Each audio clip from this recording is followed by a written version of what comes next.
Before we get started, Sooner Nation, go ahead and help your brother get his Twitter back up. Go support me on Twitter. You follow me, I'll follow back. I'm trying to be a part of the Sooner Hemisphere once again, man, and get back in the discussion that's going on over there on Twitter. So if you're on Twitter, go ahead and support. That's it right there, SEC_Boomer. And also, as you are coming in the door, wipe your feet, like, comment, and subscribe. I am talking to you. If you are watching the video, make sure you hit that subscribe button. It is easy. Hey, you don't even have to turn the post notifications on all. Just tap it real quick. Hit that like if you can, and leave a comment, man, because this is a discussion. Don't leave me to be the one asking the questions and you not responding. Drop a comment. And yeah, show your brother some love, brothers and sisters. But what's going on with LSU? Kyron Lacey, you getting accused of what? What? Ryan Pelham, you did what to who? Man, they wilding in Oregon. Back to tampering. What they say, if you ain't tampering, you ain't trying. But I believe tampering is cheating, and it's always been cheating. Y'all got caught trying to poach a Boise State player while y'all were playing them? That's wild. Straight diabolical. Yeah, look at this sick snowman I just made. Oh, what? No. He moving all tense. Nah, let me tell you something. One thing that your daddy was great at, a DB can be all over me. He'll never know when that ball coming. That's how well I had that's how I was able to time my jump so well. Because he didn't know when the ball was coming. I never let him know. I can jump if I want to, or I can let the drop. But see, I was such a monster, I'd rather go get it. You get what I'm saying? I'd rather go get it. And at the same time, he never knew when it was coming.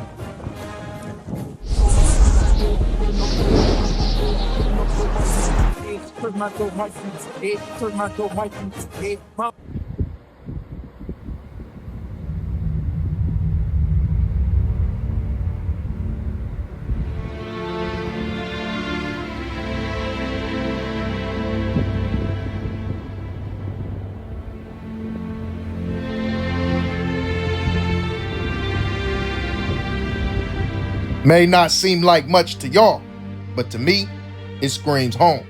And I couldn't imagine a more beautiful place. To you, you might be thinking, man, I'm gonna take a trip to Maui.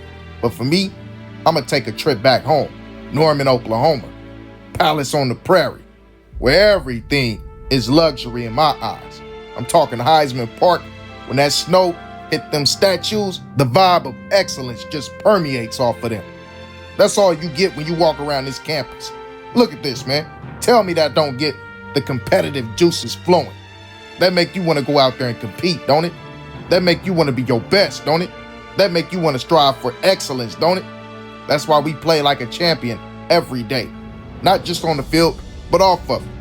We play like a champion in everyday life. That's our secret sauce to success. My bad, Sooner Nation.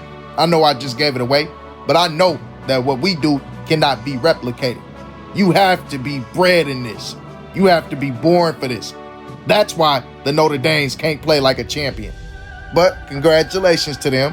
They are in the national championship, so I guess they doing something right. Salute, salute. I'm going to give credit to where credit is due. But this here is different, though. When they count us out, OU always going to say, we're counted in. That's what we stand on. Oklahoma has taken the lead here. That's what it is to be a champion. And shout out to the governor of Oklahoma. Despite how I may feel about Mr. Stint, he did his big one with this one. That is huge. Allowing OU to compete with these other programs who put out bills in advance and really beat us out of prospects that should have came to OU. Williams and Weary. But hey, that won't happen again, because this right here is going to change the game. Shout out to that man. And shout out to my nation, Sooner Nation. Y'all been showing me a lot of love in these YouTube streets, but let's turn that up even more in 2025. Oh, how good it feels to be a Sooner. And y'all know my Sooner boys been turning up in the NFL. We all knew that Mark Andrews was a superstar, but check this out. 5 All-Pros, man. Y'all see them 6 men right there in those Pro Bowl games. And OU, of course, is number 3 in production in the NFL right now, and currently number 1 in the most Pro Bowlers. Shout out to my Sooner boys being superstars in that league. We create stars. That's it. That's all it is to it. Like I told y'all, it's about our secret sauce. Y'all just don't get that because y'all don't understand what it means to really dig in, lock down, and put in hard work. Being Smitty built is a real thing. And if you ain't got that, then you not built to last. Here in Sooner Nation, we built to last. Shout out to my two young lives, Jaden Jackson and Eli Bowen, freshman All-American. And I know we got a setback currently going on with Jaden Jackson that is actually a blessing in disguise. He had to get some cleanup surgery on that shoulder. So whenever y'all seen these pictures going out, just know that that was the situation that was going on. Get well soon, Jaden Jackson. Bigger and better things are coming for you next year. Heart goes out to Andy Bass. Andy Bass has had another knee issue on both legs, man. So he went through another surgery. But like he said, he will return soon. And we all know that that man is like built in the heat of the flame. Dude recovers so quickly that it's just crazy. Then we got Logan Holland going through surgery as well, another cleanup issue, to get his body back right. So shout out to all my young Sooners, man, who are trying to get their bodies right this 2025 season coming up this gauntlet. And let's go ahead and go on this run, you feel me? Shout out to my boy Isaiah Autry Dent for putting in that hard work in the off season, looking huge. The man looked like he put on a lot of muscle and he ready to go win next season. Not one, not two, not three, not four, not five, but 6 new wide receivers ready to come in 2025 and break out and show this team what they are made of. And I already told y'all who my candidate is for that star out of the bunch. And I'm gonna give y'all a hint for the ones who didn't watch the video. You need to go back and watch it. But he's a true freshman. Let that tell you everything you need to know. But look at that man, Javonte Gibson. He looks huge on the cool. And I believe this man is gonna bring something special to this team. So I'm very excited about what he brings. His height, size, length, body type, man. What he's finna bring is finna be something solid. Those Jay Gibson twins, man, that's gonna be special. It's gonna be hard to determine between who is who, but they are going to be special. And I know y'all gonna say he came from a lower level, but when you look at this man's size and athleticism, his catching ability, his blocking ability, special is special no matter what level they come from. And that's what I see from this man, Javonte Gibson. But also, speaking of another man with a J in his name, Sooner Nation, our QB1 in 2026, Jaden O'Neal just doubled down again and let y'all know that his commitment is ironclad. Can't nothing break that. It's like a diamond. You can't crack that one, you feel me? But I don't like to speak on future prospects who have not signed their letter of intent. But I got a cold feeling that this man right here is gonna stick to that commitment and make this class something special. He definitely on his way to being a 5-star. Now shout out to him and the rest of those fellas, man. Down there at that All-American Bowl, the Navy All-American Bowl. Of course, you have Tristan Haynes, the best cornerback in the country. We gonna put that out there. And you have Ryan Foje, an underrated prospect still. I know they put him in the top 100, but I believe that Ryan Foje is a 5-star, and he's proven that. He's proven to be the best at this Navy All-American game, at least from the men on the trenches, man. But check out these highlights from Jaden O'Neal at this Navy All-American game, man. At least what the insiders have put out on the internet. Just see how this man is throwing the ball and how he's moving. He's going to be special. He's going to be a 5-star.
Shout out to my boys out there showing up and showing out. Ryan Foje, do your thing, my brother. Have yourself a day. Number three as a top performer. And shout out to my coaches out there on that recruiting trail, getting it done. Got the other coaches from these schools excited because my boys showed up to check out that top elite talent that they have at these schools, you feel me? And one of those talents is Ethan Feaster, wide receiver, 6'1.5" out of DeSoto, Texas, number 8 in the nation, according to 247 Sports, and in the composite, number 4. This young man is already ranked on 247, so you know he's elite. Then we have Cam Harrion Johnson, an edge. He's 6'4", 240, out of Alabama. He's not ranked yet. He's a 2026 prospect. I still do not understand why he's not ranked. He has 13 offers, and just his size alone, he should be at least a top 300 prospect when it's all said and done. The young man is out of Muscle Shoals, Alabama, and Muscle Shoals High School. He's 6'4", 240, and 6'4", 240 is 6'4", 240. He has an offer from every SEC school you could think of. Just be on the lookout for Cam Johnson to shoot up recruiting boards here in a second. Then we have Keyshawn Stansel, a 6'2" D lineman, 260, out of North Carolina, Clayton to be exact. 247 has him as the 206th player in the nation, and in the composite, number 319. Then we have Jordan Dub Wesley out of Beggs High School, class of 26, a wide receiver / DB. He is currently not ranked, but he's out of Tulsa, Oklahoma, so you know he gonna be a dog. Then we have James Tank Carrington, one we've been hearing about for quite some time, out of Las Vegas, Nevada, a D lineman, 6'2", 240, 117th ranked player in the nation, according to 247, and 94 in the composite. Of course, he is on ESPN's top 300, and the young man is really getting a lot of love right now. Next up is Brandon Lockley Jr., a safety, 6'2", 216, class of 2027, out of Philadelphia, Pennsylvania. He is also an outside linebacker, just received an offer from OU, and this young man is currently a 5-star in the class of 2027 on Rivals. Of course, here's one that y'all are familiar with. Felix Ojo, offensive tackle, 6'6", 285, out of Mansfield, Texas, class of 2026. Formerly, he was a 5-star, number 29th ranked player in the nation. Now he has been pushed back to the number 60th player in the nation on 247 and the 215th player in the composite, but expect that to slowly increase because 6'6", 285 as a junior is an elite size. So expect this young man to still rise back up those rankings and probably end off as a 5-star. Another one y'all are familiar with, 4-star number 1 player in Oklahoma, class of 2026, running back Caden Batman Jones, who just got a visit at his school from DeMarco Murray. So look like we're gonna lock that one in. He has a fondness with Oklahoma. You know, right now it seems like him and Oklahoma are eyeing each other, and I expect this young man, Caden Batman Jones, to be a part of that 2026 class. And this is what really needs to go on. This is what we need to get back to, recruiting the high-end talent out of the state of Oklahoma. You need as many Oklahoma players on that roster as you can get. I'm getting tired of these coaching staffs recruiting based off of recruiting rankings. We see so many 5- and 4-star prospects that do not pan out, but the 3 stars go on to be somebody special, i.e. our quarterback we just recently got in the portal, in John Mateer, 3-star prospect that grew to become that 5-star and looks like something special. His predecessor, Cam Ward, 3-star prospect that grew to become somebody special. So stop recruiting based off of these recruiting sites and recruit based off of an evaluation. That's all I'm saying. San Diego, California's own 5-star, number 1 athlete in the country, class of 2026, 6'3", 180 pounds, Brandon Dash Orrington Jr. He just let it be known that he's looking for his home and added OU in his top schools list. Then we have Tavion Branch Jr., who was just visited by Ty Bates. And of course, this young man is eyeing OU right now out of Riverside High School, 6'3", 285 pounds, a D lineman, class of 2026. And I think that OU also needs to take a look at his running mate on that D line, Graydon Dupree, 6'2", 245, a O lineman / DN. He's very strong, and he reminds me of the second coming of Ethan Downs. The man is a run stuffer, and that's what we had Downs for. You play him on that strong side and let him do his thing. That's what I believe he can give you. That is his value. And if you want somebody to bolster that DN room, somebody who can become a program guy, just like Ethan Downs, I believe that Graydon Dupree gives you that, because Graydon Dupree doesn't have very many offers. But when you watch the tape, you can see that his value is in stuffing the run. This man chews up blocks, and that's something that I love to see from my strong side DN. Next up is one of my favorite D linemen in the country, 6'4", 320, as a junior, Valdon Song, out of Dyke, Virginia, class of 2026, 35th, according to 247 Sports, and 376 in the composite. He just added OU to his top 6 and says he wants to go to the SEC. One of these SEC schools is going to get him. He has been a top performer at the All-American game and looks like he wants to be special. OU fans, we need to flood his account and let him know that we want him here. Help the coaches reel him in. That is the big fish. Then we have Demarion Big Juice Johnson, a 4-star left tackle, class of 2027, out of Tyler, Texas. The man is not ranked on 247 Sports, but he is a 4-star. He just said that he will be at OU's Future Freaks, and also shared that OU has the most offensive linemen in the NFL. So it seems as though this young man, Big Juice, is eyeing OU. He really likes what OU has to offer. Then there's Caden Hall, a safety, 6'3", 195. The man is a top 300 prospect, top 250 in the nation, and in the composite, 107. Then there's Tristan Sonic Shelton, class of 2028, 6'1", wide receiver / DB out of Denton Guyer, 6'3", 290, defensive tackle out of Tustin High School, Riverside, California, class of 27. Lex Melilangi, number 1 offensive lineman in the nation, hasn't been ranked on 247 yet, but he just received an offer from OU. We have Tommy Tofi, 6'6", 320, out of San Francisco, California, class of 26, 91st player in the nation, 146 in the composite. Emmanuel, I'm not even going to try that last name, class of 2026, 5th ranked player in the nation, 2nd in the composite. This young man just added OU to his top schools list as well. Then we have Cameron Brinkle II, 4-star D lineman, class of 2026, 6'3". This young man is 305, out of Melvin Prep, class of 2026, 43rd player in the nation, 340 in the composite, and has 33 offers. For all of you who like, we need to go for the top prospects, and you see this man keeps on sharing letters and mail from the University of Oklahoma, and just announced that he finally has his offer from OU. Todd Bates just shot out there to go see him, and this young man seems like he has a fineness with OU. Then we have Deuce Olden II. He just announced that he received an offer. Sidney Yakman Hubbard, he just announced that he received an offer from OU, and this young man seems to be fond of OU as well. That is what your coaching staff has been up to on a recruiting trail. Shout out to the men. And also, Jim Knowles has been thrown out there as a potential candidate for the defensive coordinator job at OU. And Trace Ford commented on it and said, oh, come on.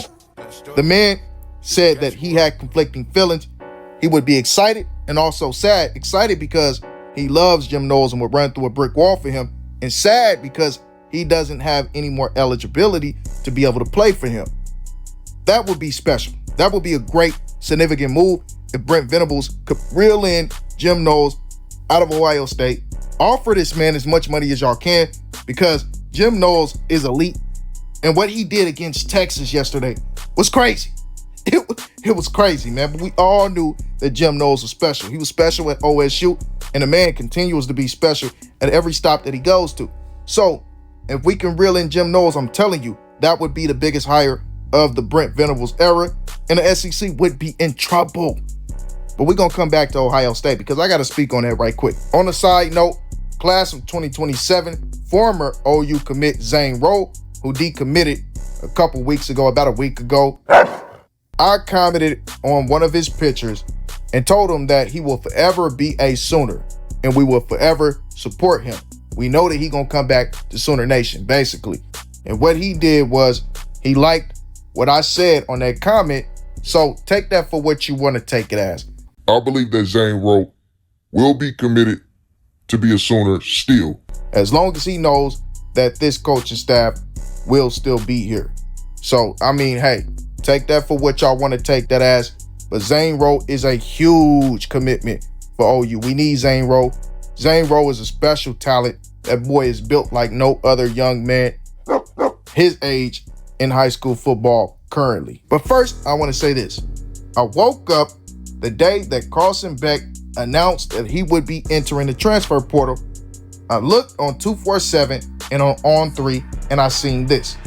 What I seen was that Carson Beck was now the #1 player in the nation. And y'all know I have my gripes and grievances about that, man. How in the hell is Carson Beck the #1 player in this year's transfer portal? He is not the #1 player in the transfer portal or the #1 QB. This man was supposed to be the best player in the SEC or best quarterback, but he showed that he wasn't. Carson Beck did things like this. The man just completely missed open receivers on multiple occasions while throwing multiple picks, 12 overall. And when we look at the numbers, without you knowing whose numbers is whose, you can't really tell the difference until I do this. Then you see that John Mateer has 400 more total yards, 826 on the ground. The man was the better QB.